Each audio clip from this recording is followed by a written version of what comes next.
Tudo bem, pessoal? Estamos aqui agora para a aula 3 de Fisiologia do Pâncreas. Essa aula vai ser uma aula mais tranquila, mais bem relaxada, porque é uma coisa que todo mundo está em contato no dia a dia, que é uma doença muito comum do pâncreas, que é a diabetes. Já por isso, essa aula não vai ter um caso clínico propriamente dito, vai ter uma breve história do que é a história do diabetes. Lá por volta de 30 a.C., a gente vai ter esse cara aqui, o Celsus, lá no Império Romano, que ele vai relatar uma história de que percebia alguns soldados, alguns pacientes com poliúria, porém indolor. O que seria essa poliúria? Basicamente, a poliúria ela é uma quantidade exagerada de urina. Ou seja, as pessoas estavam fazendo muito xixi, porém sem dor. Por que ele relatou essa falta, essa causa de perceber que é indolor? Porque antes, até hoje mesmo, a gente percebe que uma das causas de polaciúria, no caso, é o que? A infecção bacteriana no trato urinário. E essa sim produz dor. Posteriormente a ele, a gente vai ter o Avicenna, que era um hindu. Ele vai perceber que alguns pacientes dele estavam tendo o que? Era incapacidade sexual. Ou seja, está associando pacientes que tinham essa poliúria e também, depois de um tempo de instalação dessa poliúria, eles começaram a apresentar incapacidade sexual. Ou seja, a gente já tinha aí uma noção maior de que? De neuropatia associada a essa poliúria. A gente vai ver posteriormente que essa neuropatia é causada pela diabetes, ou seja, pelo excesso de glicose no sangue. Então, a Avicenna ele já relatou isso, ou seja, incapacidade sexual nas pacientes depois de um tempo instalada essa poliúria. Mais tardiamente, a gente vai perceber que rolo não tinha essa foto desse rolo a original dele, então botei o rolo do Vikings mesmo. Então, o rolo mais na frente, ele vai perceber o quê? O rolo ele vai perceber que alguns pacientes que apresentavam essas características de poliúria e tudo mais, eles também em alguns determinados momentos de estresse, assim, de algum aumento estressante, algum fator que causasse uma intensificação desses sintomas nele, ele também apresentaria o que? Hálito cetônico. E o que é esse hálito cetônico? Basicamente, teria um aumento exagerado desses corpos cetônicos, que são de acordo com a cetogênese, vocês vão ver depois isso. E esse hálito cetônico ele denominou como hálito de maçã passada, ou seja, era um hálito de maçã. Um relato assim bem assim pessoal, às vezes quando o meu pai está muito estressado, passa um perrengue, quando a gente passou uma vez que a gente estava indo de Arapiraca até Recife, eu percebi esse hálito cetônico. Foi quando eu me lembrei que tinha lido isso certa vez no livro, e eu comecei a sentir com um hálito diferente e lembrei desse hálito cetônico. Fui confirmado depois com alguns outros relatos e percebi que era isso mesmo.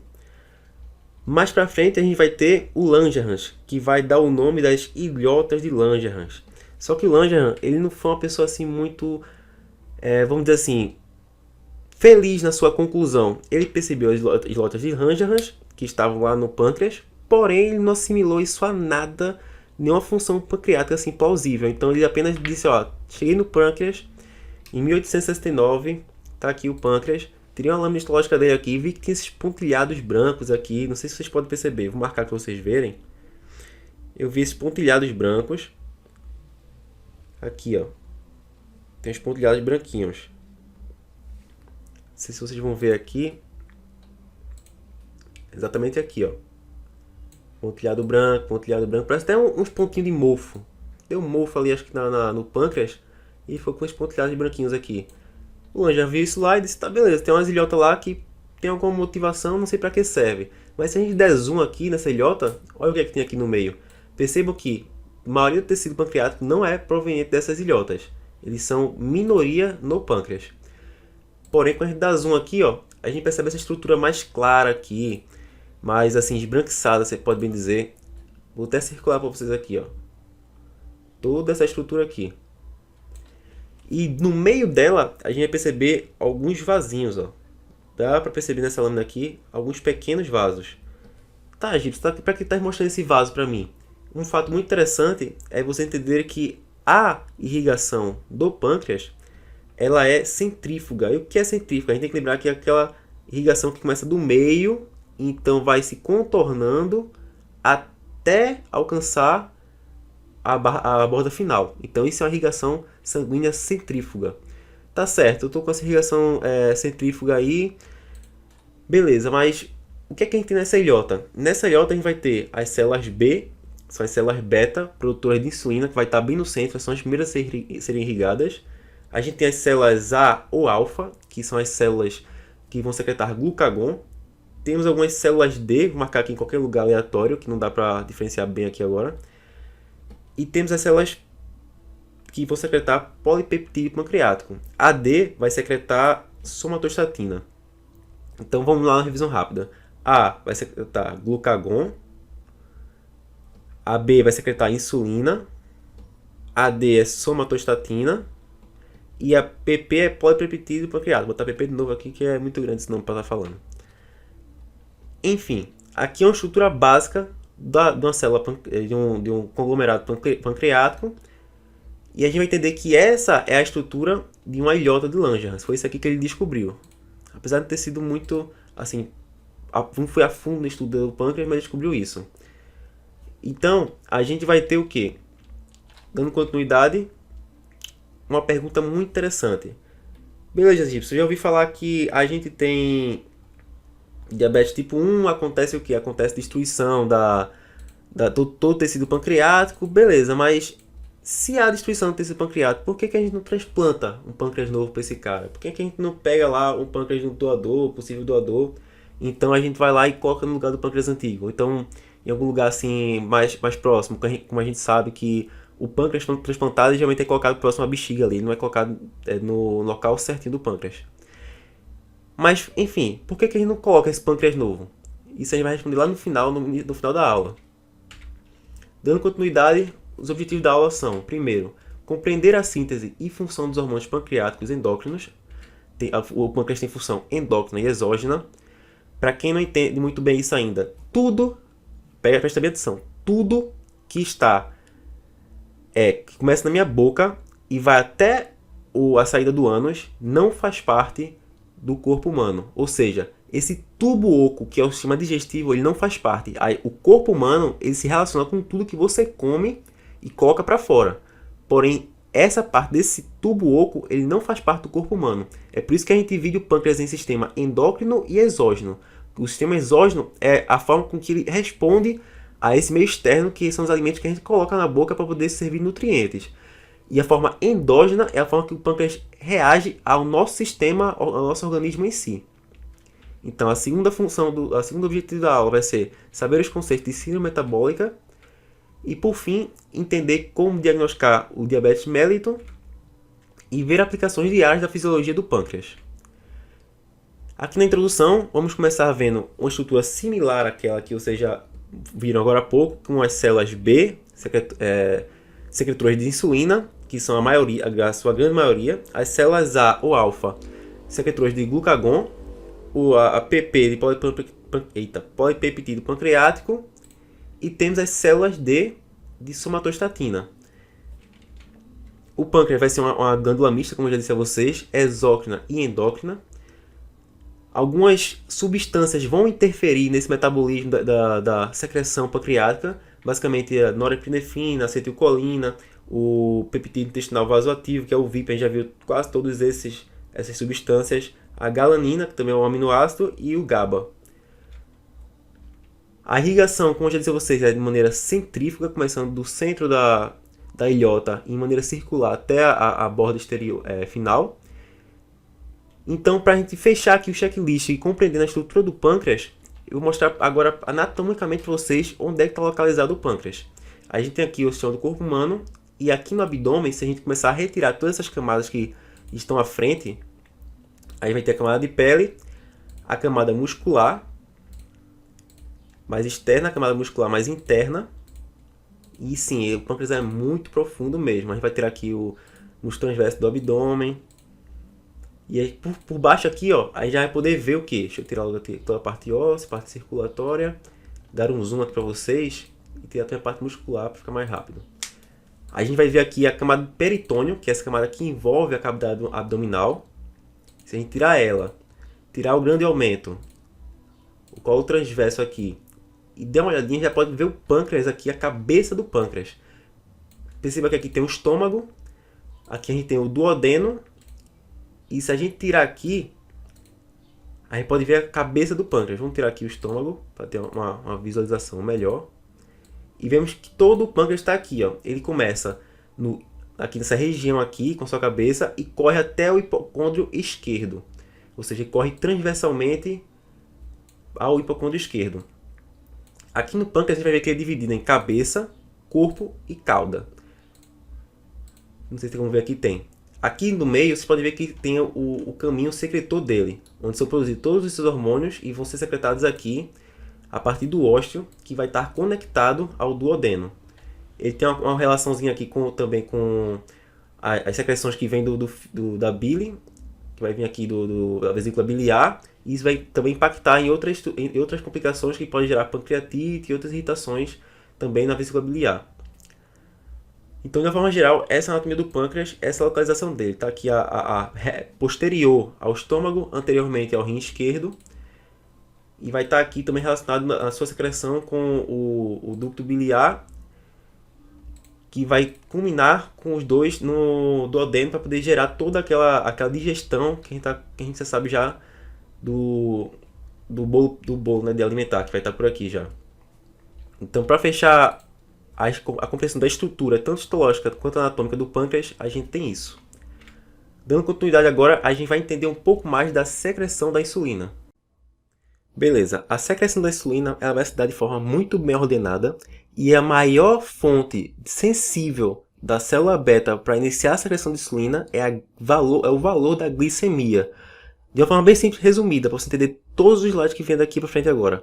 Aumentou a glicose no sangue, aumenta a quantidade de glicose dentro da célula beta. Ela vai gerar um funcionamento de mensageiros que vai fazer com que haja secreção de insulina. Diminuiu a glicemia, a porta de glicose, então eu diminuo essa concentração de glicose dentro da célula beta e também vai ser captado também células da glucagon, todas as outras células da ilhota e vão seguir o mesmo padrão. Então diminuiu a quantidade de glicose, você tem a diminuição dessa concentração de glicose dentro da célula e você diminui a secreção de insulina. É simples. Agora, por forma mais pormenorizada, vamos entender bem como vai ser por aqui. Vamos focar aqui na imagem. Primeiro, como foi para vocês, aumento da captação de glicose, foi mal, desculpa aqui que deu um erro. Vai haver aumento da captação de glicose. Esse aumento da captação de glicose vai se dar pelo transportador GLUT2. A gente tem basicamente dois tipos de transportadores de glicose no nosso corpo. A gente tem o GLUT e temos o SGLT. E esses aí vai ter uma cacetada de quantidade de transportador. Tem 1, 2, 3, zeta, 50 milhões, enfim. Basicamente, o GLUT, se você traduzir de trás para frente, como eu disse a vocês, ele é transportador de glicose, o nome dele. E o SGLT é o transportador glicose e sódio, ou seja, ele usa o sódio como energia para fazer esse transporte para dentro da célula.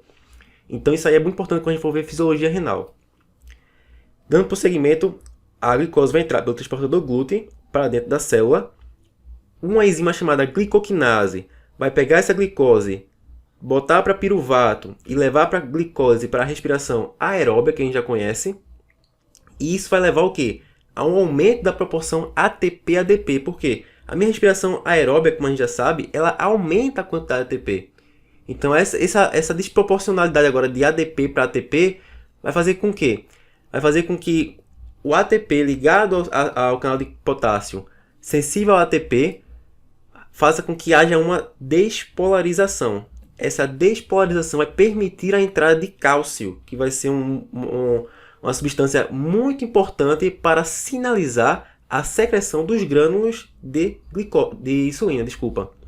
Ou seja, como vocês podem ver aqui, notar também, essa quantidade aqui que eu estou demarcando, essa área aqui, são grânulos de insulina que já estão previamente formados e esperando só a sinalização do cálcio para que possam ser secretados. Então, essa é a estrutura geral da secreção de insulina dentro da célula beta. Então, a insulina vai ser armazenada em grânulos que serão secretados após o estímulo, que vai vir da glicose, do aumento do ATP ali. O gatilho, como já disse a vocês, mais importante é a concentração de glicose no interstício e intracelular. E isso varia em paralelo à concentração no sangue, ou seja, se a concentração no sangue aumenta dentro da célula também. Se a concentração no sangue diminui diminui a concentração na célula também. E duas enzimas são essenciais. Tanto a hexoquinase, que vai responder à baixa concentração de glicose, como a glicoquinase, que eu mostrei a vocês, que vai responder à alta concentração de glicose. E ela vai estar também relacionada com isso aqui, ó, o diabetes mellitus mode 2, que é o diabetes do adulto jovem, que eu vou mostrar a vocês depois qual é essa, no final da aula.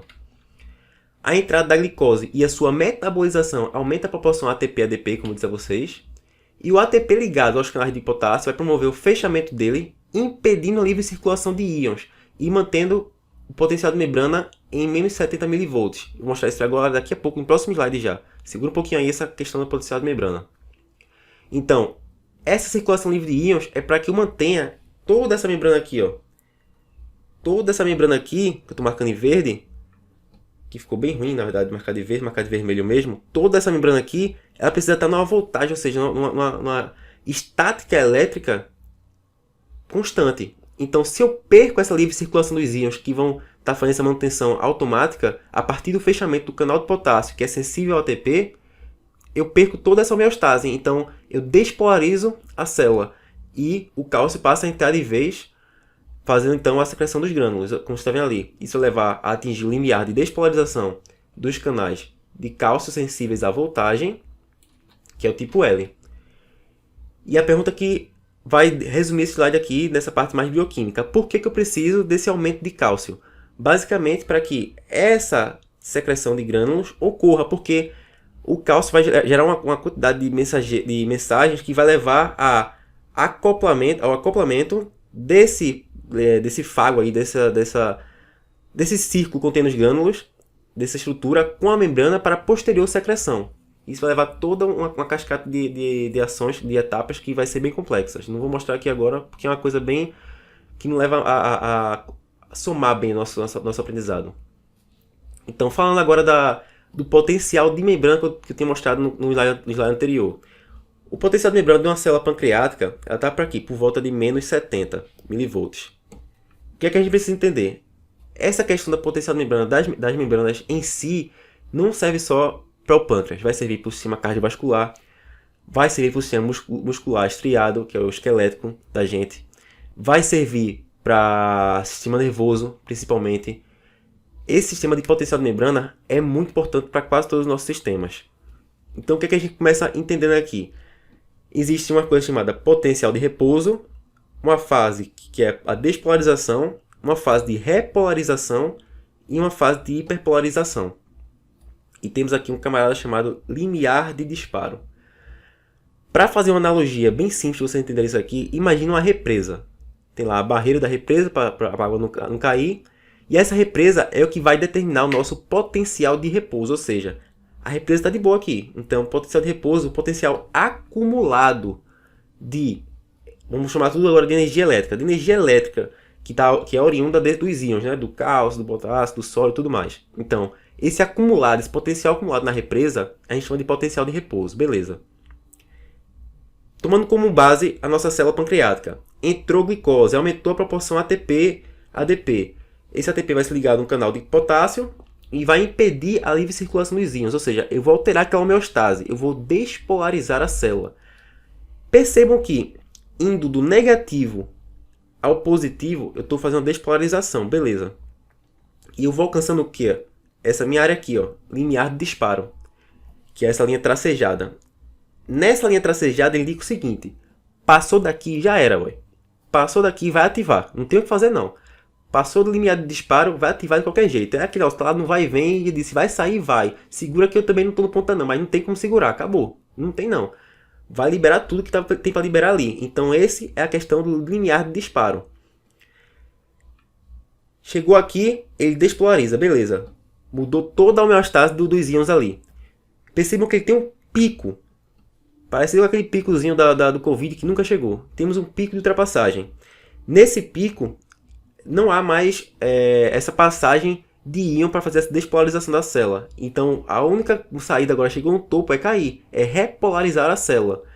Para fazer uma outra metáfora aqui, para vocês entenderem melhor, vamos imaginar que quando está polarizada, temos então a galera que é da esquerda e a galera que é da direita. Tá cada um do seu lado do muro. Tem um muro aqui no meio e tá cada um do seu lado. A galera que é de esquerda de um lado, a galera que é de direita do outro. Então, despolarizei, então misturei. A galera que é da esquerda começou a se namorar com a galera da direita, mas só sair os filhos, começou a sair todo mundo misturado. Tá uma misturado nada aqui agora. Vou repolarizar, beleza. Se eu vou repolarizar, eu separo todo mundo de novo. Tá? A galera da esquerda de um lado e a galera da direita de outro. Então, Gibson, quem é a galera da esquerda nessa tua metáfora aí? Quem é a galera da direita? A galera da esquerda, vamos dizer que a galera tá dentro da célula. É o potássio e tudo mais. E a galera que tá lá de fora é o do cálcio, da direita. Então, despolarizei, eu misturei na célula, que era potássio, que era cálcio e tudo mais, e esse meu limiar aqui, esse modo potencial de membrana, ele foi para o positivo. Alcancei o limite, alcancei, então vamos repolarizar. Acabou a palhaçada, acabou a festa, ninguém tá mais bêbado nem nada, vamos voltar todo mundo ao que era antes, ninguém é mais amigo, vamos repolarizar. Repolarizei, então o cálcio voltou para o meio extracelular, que é o lugarzinho certinho dele, potássio voltou para dentro da célula, beleza. Nessa fase de repolarização, a gente vai dividir em dois períodos. O período refratário absoluto e o relativo. Isso que está dando um foco tão grande nesse potencial de membrana é para vocês guardarem isso no coração e levarem para todos os assuntos de fisiologia que envolvem potencial de membrana. A única coisa que vai mudar nisso é o quê? É mudar apenas o valor do potencial de repouso e o valor do pico de ultrapassagem. Muda isso, mas o conceito é o mesmo. Então vamos lá. Vamos ter a repolarização, que vai ter o período refratário absoluto e o período refratário relativo. O que é que isso quer dizer? O período refratário absoluto, eu não tenho como, de forma alguma, por estímulo nenhum, eu vou conseguir fazer essa minha célula despolarizar de novo e fazer a entrada de cálcio, fazer toda aquela cascata de etapas que vão levar a ações que vai levar ao objetivo final dela, que é secretar a insulina. É impossível acontecer isso, porque não tem uma potencial muito grande. O que é que eu chamo de potencial? Tá vendo menos 80 aqui? Tá vendo menos 40? Essa distância que é o potencial. Então não tem, ele está numa distância muito rasa. Ele não vai ter como chegar daqui e subir para mais 40 de novo e conseguir gerar alguma ação. Não tem como. Então ele é um período refratário absoluto. Ele não vai gerar nenhuma ação enquanto não tiver com as suas células, com as suas substâncias certinhas e a célula repolarizada. Porém, eu tenho um período refratário relativo, que é quando ele chega aqui, ó, pertinho do limiar de disparo. Ele está pertinho do limiar de disparo. Se ele está pertinho desse limiar de disparo aqui, o que é que acontece? Ele tem um potencial, ou seja, um acúmulo já de íons suficiente para poder realizar toda aquela ação de novo. Fazendo isso, o que é que vai acontecer? Eu posso ter a reativação da célula, ou eu posso apenas continuar minha repolarização e alcançar um estado de hiperpolarização, que também é temporário. Esse estado de hiperpolarização vai continuar e vai alcançar novamente o potencial de repouso natural daquela célula. Vamos resumir aqui então tudo isso. É muita informação, é muita coisa. Temos o potencial de repouso, é a primeira coisa, é o estado natural da célula. Esse potencial de repouso vai ser atingido por algum estímulo externo. Se for uma célula do sistema nervoso, ou seja, um neurônio, vai ser uma ligação do neurotransmissor àquele neurônio específico. Se for uma célula beta-pancreática, vai ser o quê? Vai ser o aumento do ATP estimulado pelo aumento de glicose. Se for um músculo da gente, quem vai tirar essa célula do potencial de repouso dela? Vai ser o estímulo neuronal, para eu, sei lá, eu puxar um peso na academia, para eu dar um burro na cara de alguém que me chamou de trouxa, qualquer coisa dessa. Então, teve o estímulo para sair do potencial de repouso? Teve o estímulo para sair do potencial de repouso. Então vamos sair e vamos despolarizar. Segunda etapa, despolarização. Chegando na despolarização, é a ação da célula. Tem a lei do tudo ou nada. Chegou na despolarização, vai acontecer. Bateu o limiar de disparo, vai acontecer. Então, chegou a despolarização, subiu. Beleza. Chegou ao limite, ao ápice da ação, chegou. É o pico de ultrapassagem. Estamos aqui já no pico de ultrapassagem. Então, vamos repolarizar a célula. Não tem mais ação para acontecer ali. A gente repolariza a célula para que ela possa ter, então, sua função novamente normalizada. Durante a repolarização, a gente tem um período de refratário absoluto e período refratário relativo. No período refratário absoluto é impossível a minha célula ter alguma ação novamente, e no período refratário relativo ela vai estar próxima do limiar de disparo e pode então ter a sua ação novamente. Vamos numa situação hipotética aqui para ver se vocês fecharam mesmo esse entendimento de período refratário absoluto e relativo. A minha célula liberou insulina, comi aquele pratão de feijoada com carne, com churrasco e tudo mais. Minha célula liberou insulina, subiu e está agora repolarizando. Chegou próximo ao limiar de disparo dela, ela chegou também, vamos supor, há uma produção boa de insulina novamente, já está próxima do limiar de disparo. Ela não repolarizou totalmente ainda. Mas logo após a comer essa feijoada, eu fui lá e tomei um sorvetinho só para fechar, para poder fazer aquela camada legal no estômago e relaxar e poder dormir tranquilo, acordar de meia-noite para comer de novo. Então, cheguei lá, comi de novo, está próximo do limiar de disparo aqui da gente. Eu vou o quê? Novamente ativar a célula. Então ela pode chegar nesse próximo limiar de disparo aqui e reativar novamente. Ou eu tô tranquilo na minha, tô de barriga empachada, tô com aquele soninho, bati o soninho, não comi nada, não comi nem sorvete. Ela vai continuar normal, vai fazer uma hiperpolarização para depois alcançar o homeostase natural e voltar ao potencial de repouso dela. Então é basicamente isso. Beleza, gente, se aconteceu tudo isso, qual vai ser as ações finais? Então, a gente vai ter aqui, só para revisar, potencial de repouso, despolarização, repolarização, períodos refratários absoluto e relativo, hiperpolarização e de volta ao limiar de disparo ou potencial de repouso. Então, a gente vai ter, durante essa despolarização e liberação das ações, a ativação daquele sistema lá de segundo mensageiros da adenilciclase, ativando proteína quinase A. A gente vai ter também o sistema da fosfolipase A2, da fosfolipase C, da fosfolipase D também, levando à ativação da proteína quinase C, fazendo toda aquela cascata de segundo mensageiros. A gente vai ter que entender também que a principal etapa de secreção da exoxitose, que eu falei para vocês no slide anterior, é promovida pelo cálcio, por isso que tem essa entrada exacerbada de cálcio durante a despolarização. E vamos ter também estímulos do sistema nervoso parasimpático, através da acetilcolina, e estímulo de secreção de insulina. Enquanto que o simpático vai inibir. Vamos lá voltar para aquela história todinha da luta ou fuga, toda aquela situação. Tu tá lá na meio da guerra, tu vai levar uma bala no meio da perna, tu tá nervoso. Tu tá liberando o quê? Basicamente, tá nervoso, tá preocupado, tá estressado, tá liberando epinefrina, nosso sistema nervoso simpático. O que é que acontece? Nesse momento de estresse, a gente tem que proporcionar todo aquele aporte energético de glicose, tudo para os nossos músculos e cérebro. Então, durante esse sistema de estresse, a epinefrina inibe a insulina. Caramba, Gip, só inibe a insulina, mas não é a insulina que faz a entrada de açúcar nas células e tudo mais. Se eu estou precisando de aporte energético, por que eu vou inibir a insulina? Porque eu vou fazer, primeiro, a secreção de glucagon, para poder aumentar mais ainda o aporte de glicose na corrente sanguínea. E vai ter um segredinho dos músculos aqui e do cérebro. Basicamente, sobre estímulo, sobre estresse, tanto o músculo quanto o cérebro... tanto o músculo quanto o cérebro, eles são muito mais permeáveis à glicose, independentemente de existir ou não a secreção de insulina. Então tá me dizendo, Gips, que se eu estou estressado, eu estou aqui tirando nota baixa, eu estou nervoso, estou querendo quebrar a casa, quebrar meu computador, tanto estudar, que eu estudei muito, não serve para nada.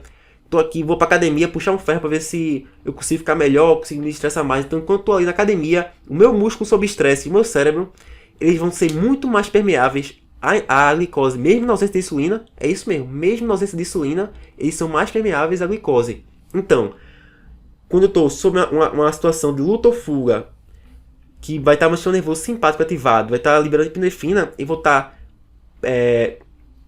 priorizando esse aporte de glicose para o meu cérebro e o meu músculo, que é o que vai me promover sair daquela situação de estresse. Enquanto quando eu estou relaxado, estou tranquilão, o meu sistema nervoso parasimpático ele vai estimular a secreção de insulina. Ou seja, quando eu como, eu tenho uma estimulação do sistema nervoso parasimpático.